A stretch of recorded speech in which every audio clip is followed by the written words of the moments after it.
Ok chicos, esta slide ya tienen el documento por ahí en el Blackboard.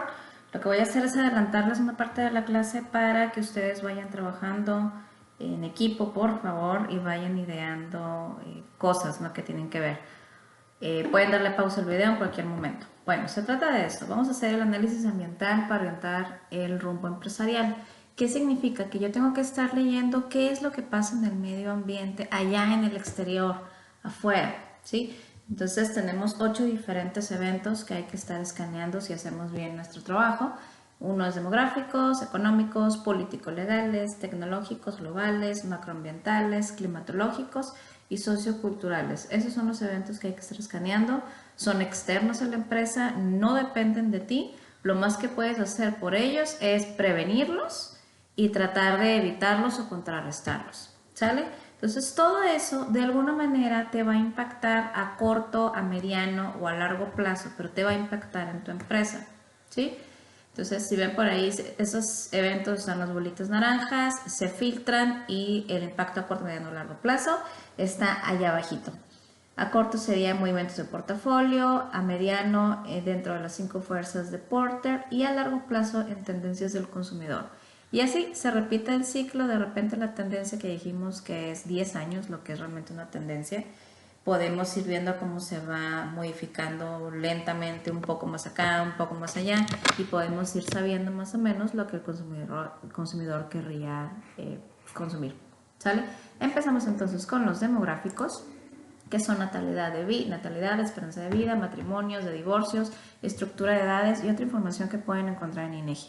¿Qué nos dice esto? Bueno, si empezamos a estudiar la demografía, encontramos, por ejemplo, que hay niños muy sofisticados que ahora no te comen cualquier cosa, no quieren una simple pizza, van a querer un sushi con una salsa especial, etcétera, gadgets super nada económicos, diferentes cosas, ¿no? Y son los niños.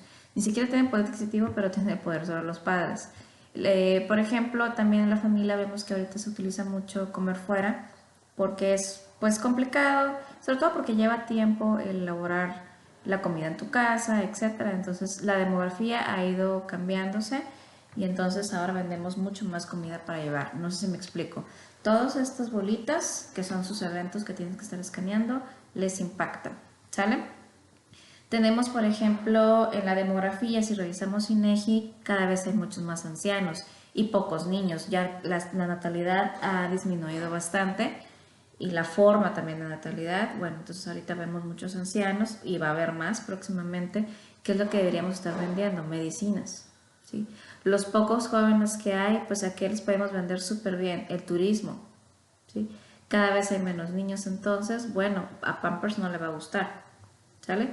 En cuestiones económicas tenemos PIB, masa monetaria, inflación, tipo de cambio y nivel de empleo.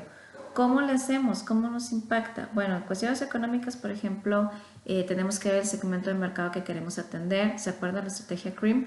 A lo mejor me voy con unos poquitos, pero que me pueden pagar muy bien pagado.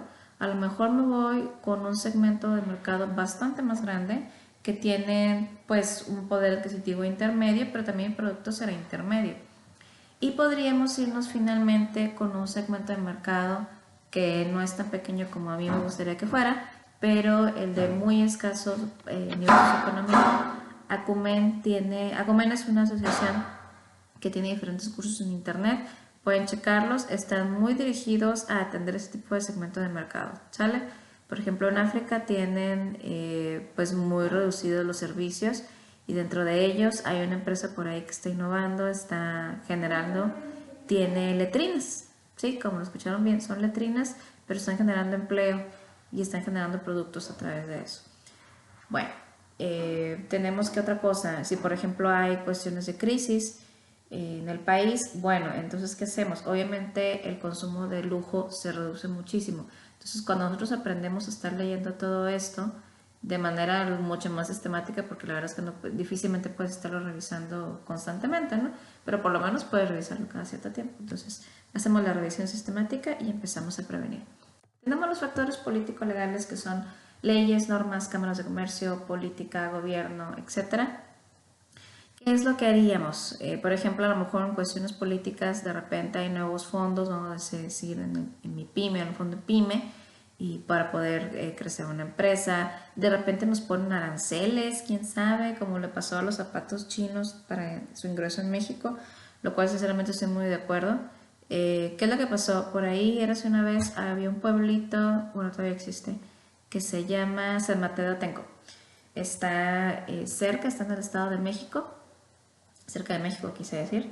Entonces, ese pueblito vivía de todos sus productos, zapatos, chamarras, mochilas de piel, etcétera, pero era muy extenso y se dedicaban así de que generación tras generación haciendo zapatos de muy buena calidad a muy buen precio. De hecho, ahí te puedes encontrar muchos artistas y demás.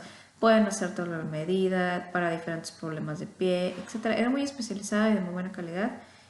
Básicamente ese pueblito prácticamente se murió a raíz del ingreso de los zapatos chinos, porque si esos zapatos, a pesar de la buena calidad, te costaban, no sé, 300 pesos y los chinos 100 pesos, entonces tú preferías comprarte 3 pares de zapatos chinos. ¿Sí me explico? Aunque te duren mucho menos. Esos 3 pares de zapatos chinos te duran en total 3 años y los otros te durarán 10. Pero bueno, tu poder adquisitivo anda en 100 pesos, pues no estás pensando en comprarle 300. ¿Sí? Aunque sea costo a largo plazo. Pero bueno, entonces de repente nos ponen aranceles, de repente, ¿sabes qué? Entrar a un país que tiene monopolios para AT&T, entrar aquí y enfrentarse a teléfonos del noroeste y demás, es complicado, ¿sí? Por ejemplo, si tenemos la cuestión de los migrantes ahorita que está muy de moda, ¿no? Del país de donde tú prefieras hablar. Pero bueno, la cuestión de los migrantes, si les da a los inversionistas miedo o no de comprar, de invertir, etcétera, todos esos son cuestiones políticas que te pueden afectar. Tenemos también los factores tecnológicos que son el presupuesto de investigación, inventos, patentes. Entonces, ¿qué pasa si de repente descubren un nuevo material, una aleación mucho más ligera, mucho más resistente como ha sido la fibra de carbono, que tiene relativamente poco que se descubrió? Entonces nos permite tener, por ejemplo, bicicletas mucho más ligeras, que también las puedes dar mucho más caras con otras utilidades, etc. También hay que ver la opción de buscar socios con los que podamos innovar y hacer alianzas. Lo que les mencioné de Sony Ericsson, que eran dos compañías diferentes, se unen en un joint venture y entonces cada uno aporta en lo que es bueno y tienes una innovación. ¿Sale? Tenemos capacidad de comunicaciones, la facilidad del internet. Afortunadamente esto ha crecido mucho en México en muy poco tiempo. No tanto como en otros países, claro, pero bueno, hay algunos otros que no, el internet todavía no es lo suyo, no porque no tengan a lo mejor ni siquiera la capacidad tecnológica. Ojo, aquí se cruza algo, pues una cuestión política, por ejemplo, en China, que no existe Google ni Facebook, porque China tiene muy cerrado, ¿no? Lo que quiere que se sepa y lo que no quiere que se sepa. Bueno, ¿qué tal si de repente tenemos, insisto, patentes, me asocio con alguien, tengo buena comunicación, tengo buena apertura de comunicación, porque ya sabemos que hay de repente muchos periodistas, pues se les da por desaparecidos, entonces hay que ver varias cuestiones. Factores globales, tenemos economías emergentes, tratados comerciales, internacionalización, estándares. Y esto tiene que ver con lo que se puede y lo que no se puede hacer en tratados, ¿sí? Contaminar, agarrar agua, etc. De repente también tenemos que ver, por ejemplo, en las economías emergentes, África, que bueno, va paso a pasito, pero se está uniendo, ¿no?, a la idea del comercio. Eso es algo relativamente, o no relativamente, es muy nuevo. Realmente ahorita los que se estudian el comercio internacional no saben muy bien cómo tratar con África porque tiene una cultura muy diferente, ¿no? Ellos no son de comercio, ellos son más de intercambio, es muy rural, muchas de esas cosas. Digo, también tienen ciudades aquí como nosotros, no es como que andan entre los leones, pero no tienen muchas ciudades ni muy desarrolladas todas. Entonces, ¿cómo tratar con ellos? Sí está siendo un poco complicado porque tienen, por ejemplo, no sé si, para poderles explicar un poco, tienen una palabra que se llama Ubuntu, repito. Entonces, es una forma de pensar muy propia de África, en donde si tú no tienes algo, yo te lo comparto y un día más adelante que yo lo necesite, siempre se retribuye, no hay ganadores ahí, no hay esa cuestión de competitividad. Tenemos los estándares internacionales, por ejemplo, aquí tenemos bien cerquita y bien presente California, que es los que tienen un estándar de calidad muy alto. Si pasas California, prácticamente pasaste todo el mundo, o es el más alto, dependiendo del producto, pero en general no se han visto que hay, si compras por, bueno, si quieres comprar por eBay, a lo mejor no te lo dejan ahí, porque no se puede vender en California, porque tiene, no sé, un mango que suelta un plástico, que hay plásticos que suelta un químico, que después de cierto tiempo te puede llegar a causar cáncer, por ejemplo, aunque después de cierto tiempo sea 20 años y tú no vayas a tener ese aparato en 20 años, pero los factores globales y los estándares sí los tienen muy marcados en California. Tenemos los factores macroambientales, que incluyen el uso de recursos, problemas ambientales y sustentabilidad. ¿Qué pasa si de repente hay nuevas tecnologías que favorecen el consumo al mínimo de la electricidad? Por ejemplo, que ahorita tenemos los focos LED, tenemos unas especies, no sé cómo se llaman la verdad, pero funciona por espejos, se hace un agujero en el techo. Entonces, por medio de espejos tú tienes una iluminación bastante natural en espacios donde normalmente deberías de utilizar un foco, ¿sí? Son como una especie de pozos de luz, pero no sé cuál es el nombre correcto. Bueno, logística en transporte, que tenemos una carrera de eso, por cierto. Cómo eficientarlo, cómo a lo mejor son mucho más inteligentes, y de repente lo cruzamos con un factor tecnológico y cómo se maneja FedEx o eBay, que tiene unos robotcitos que te van trayendo las cosas, ¿no? Porque ya tienen todo bien puntuado, entonces lo único que hacen es cargar y descargar, llevar de un punto a otro.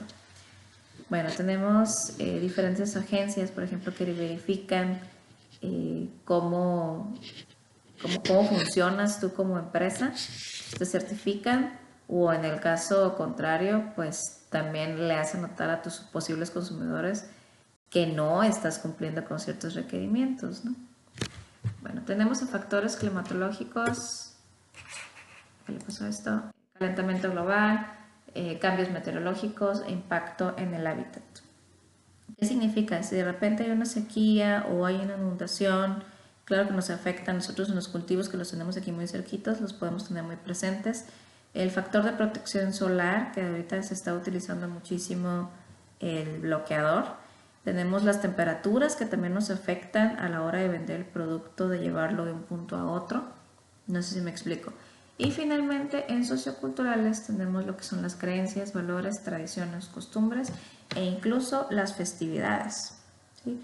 Por ejemplo, ahí en gustos de consumo, Walmart no entra en ciertas partes de Europa. En Alemania lo sacaron así vilmente, no entró, apenas estaba abriendo una o dos tiendas, que es más, creo que la primera, y definitivamente no logró entrar porque especialmente Alemania son muy cuidadosos de su propio país y de su propia economía. Y entonces dijeron gracias, pero no gracias, ¿no? Aquí nos estás ofreciendo un modelo de negocios que no nos interesa. Nosotros preferimos tiendas chiquitas atendidas por alemanes y que ganan dinero mediante alemanes. Además, ellos protegen mucho la calidad y no les gustan los productos que vengan de otro lugar, a menos que sea algo que de veras no lo puedan encontrar ahí, el material, etcétera. Entonces compran algo que no sea alemán, ¿sí? Valores de la empresa Coca-Cola, cómo se transmiten, recuerden que lo mencionamos en factores socioculturales, cómo Coca-Cola se desprende de uno de los valores universales, que es el amor, y de ahí va traduciendo el amor en diferentes países.